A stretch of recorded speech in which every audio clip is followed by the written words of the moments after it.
Hi guys, a very good day to all of you. Today we will discuss about the standard 12 economics, that is the basic concept of macroeconomics.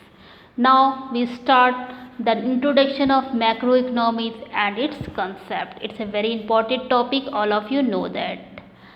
Now let's start. Introduction and structure of macro economics. Video काफ़ी छोटा छोटा होगा और अच्छे से समझेंगे, साथ में नोट्स भी बनाते जाएंगे और छोटे छोटे पार्ट में मैंने डिवाइड किया है अकॉर्डिंग टू योर सिलेबस। कुछ भी सिलेबस से बाहर नहीं होगा, जो भी क्वेश्चन आपको पढ़ना है सिर्फ वही होगा और नोट्स से अकॉर्डिंग होगा। बीच बीच में क्वेश्चन भी बनाते जाएंगे और आप लोगों को टास्क भी मिलते जाएगा। तो चलिए स्टार्ट करते हैं मैक्रो इकोनॉमिक्स। तो macroeconomics is the part of economic theory that study the economy as a whole. Macroeconomics क्या है? Is the part of economics. यह इकोनॉमिक का थ्योरी का एक पार्ट है that studies the economic as whole, जो कि पूरी अर्थव्यवस्था को स्टडी करता है। सच एज जैसे national income, aggregate employment, general price level, aggregate consumption, aggregate investment etc। जैसे बहुत सारे तत्वों को यह करता है, जैसे नेशनल इनकम जो हमारी राष्ट्रीय आय है, एग्रीगेट एम्प्लॉयमेंट जो हमारे साल भर की एम्प्लॉयमेंट होती है, general price level, aggregate consumption जो हम पूरे साल में कंज्यूम करते हैं, एग्रीगेट इन्वेस्टमेंट जो इन्वेस्टमेंट होती है पूरे साल भर में etc। बट यहाँ समझने वाली बात है कि it's main instrument are aggregate demand and aggregate supply. यहाँ पे क्या है कि मेन इंस्ट्रूमेंट है हमारा aggregate demand and aggregate supply. तो एग्रीगेट डिमांड और एग्रीगेट सप्लाई क्या होता है कि पूरे वर्ष यानी कि टाइम पीरियड 1 ईयर के टाइम पीरियड में जो भी हमारा डिमांड और सप्लाई होता है वो हमारा एग्रीगेट डिमांड और एग्रीगेट सप्लाई होगा। तो it is also called the income theory of employment. इसे हम इनकम थ्योरी ऑफ एम्प्लॉयमेंट भी कहते हैं।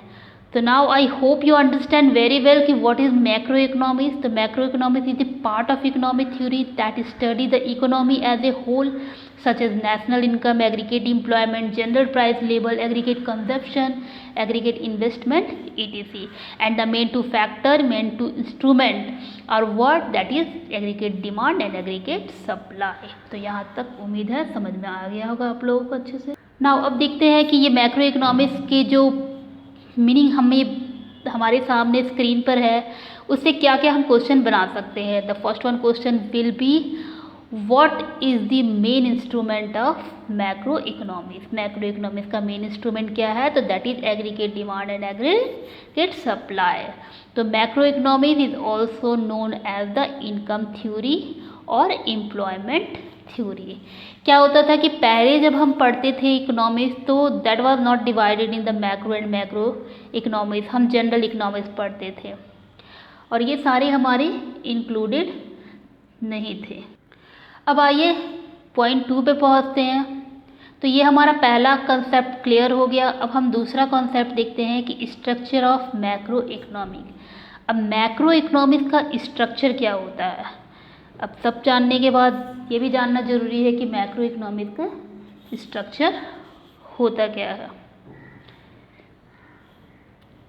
एज वी नो, जैसा कि हम लोग जानते हैं, macroeconomics is concern with economic problem.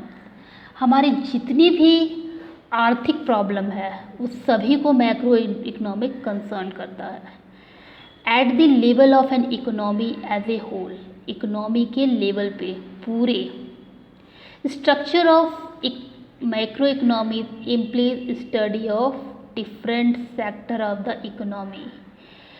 Macro economy का जो स्ट्रक्चर है वो different sector of the economy पर स्टडी करता है।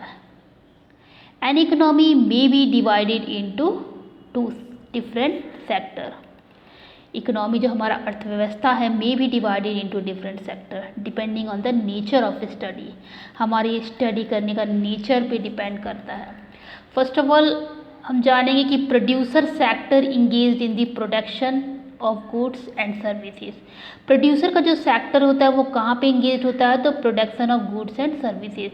गुड्स और सर्विसेज के प्रोडक्शन करने में प्रोड्यूसर का सेक्टर इंगेज होता है हमारी इकोनॉमी में। तो house hold sector engage in the consumption of goods and services, और हाउस होल्ड सेक्टर जो है वो हमारा इंगेज होता है consumption of goods and services में। यहाँ पे ध्यान देने वाली बात यह है कि household are taken as the owner of factor of production. Now next हम देखेंगे the government sector engage in activities like taxation and subsidies. Government sector जो है वो कहाँ पे इंगेज होती है, in activity like taxation and subsidy, taxation और सब्सिडीज में। Rest of the world sector engage in export and import, और बाकी जो बचा विश्व का सेक्टर वो हमारा एक्सपोर्ट और इम्पोर्ट में इंगेज्ड होता है। ना the last one is the financial sector और financial system. Financial sector engage in the activity of borrowing and lending. Financial sector हमारा कहाँ पे इंगेज रहता है, तो बोरोइंग एंड लैंडिंग के एक्टिविटी में हमारा फाइनेंशियल सेक्टर इंगेज रहता है। तो इस तरीके से हमने कितना सेक्टर पढ़ लिए, producer sector, house hold sector, government sector, और ये सारे सेक्टर अलग अलग क्षेत्र में इंगेज रहते हैं। रेस्ट ऑफ द वर्ल्ड हमारा एक्सपोर्ट और इंपोर्ट में, और फाइनेंशियल सेक्टर हमारे इंगेज रहते हैं बोरोइंग एंड लेंडिंग में। तो ये दो टॉपिक हमने पढ़ा है कि basic concept of macroeconomics, macroeconomics क्या होता है और मैक्रो इकोनॉमिक्स के स्ट्रक्चर क्या होते हैं। तो these two topics are very important for standard 12 unit 1 and it's a part of macro. So now these 2 points have been finished and I hope you understand very well. So आपका video ज़्यादा लंबा ना हो, ज़्यादा बड़ा ना हो, इसलिए मैंने छोटे छोटे पार्ट में हर एक टॉपिक को डिवाइड किया है ताकि आपको अच्छे से समझ में आए। And now it's your work, you share this video with your friends and press the bell icon, subscribe the channel if you want the more and more video।